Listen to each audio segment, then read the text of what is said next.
Assalamualaikum warahmatullahi wabarakatuh.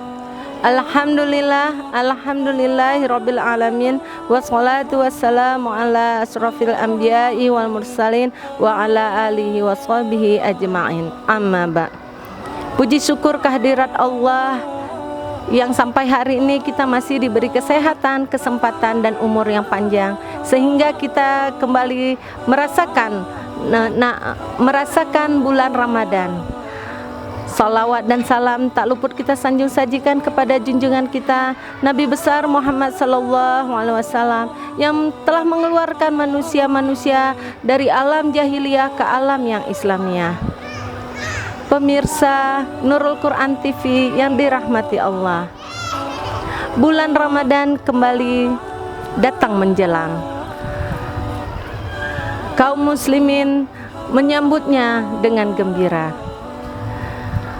Mari kita jadikan momentum Ramadan kali ini untuk memperkuat ukhuwah dengan keluarga, membangun rasa cinta dengan keluarga, antara orang tua dengan anak, antara anak dengan orang tua.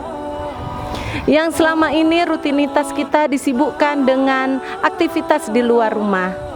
Mari kita bersama-sama membangun rasa cinta dengan keluarga di Ramadan yang suci ini, di Ramadan yang penuh berkah, Ramadan yang insya Allah penuh cintanya Allah. Mari kita bangun cinta dengan keluarga. Kita isi berbuka dan sahur dengan makan bersama dengan keluarga yang lebih rutin.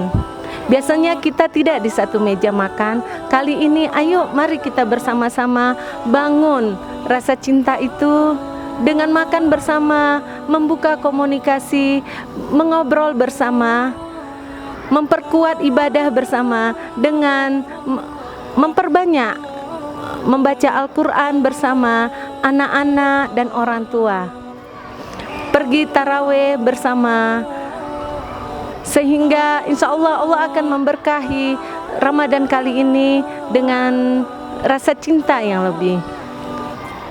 Karena kekuatan cinta antara keluarga akan makin memperkuat visi misi kita ke depan, membawa anak-anak kita insya Allah ke surganya Allah dan berkumpul di surganya Allah.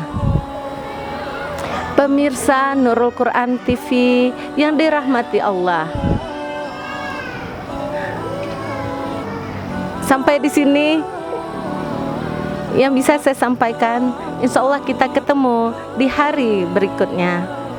Semoga di Ramadan kali ini kita menjadi hamba-hamba Allah yang lebih baik lagi, dengan ibadah yang lebih baik, dengan hati yang lebih suci. Wabillahi taufiq wal hidayah. Assalamualaikum warahmatullahi wabarakatuh.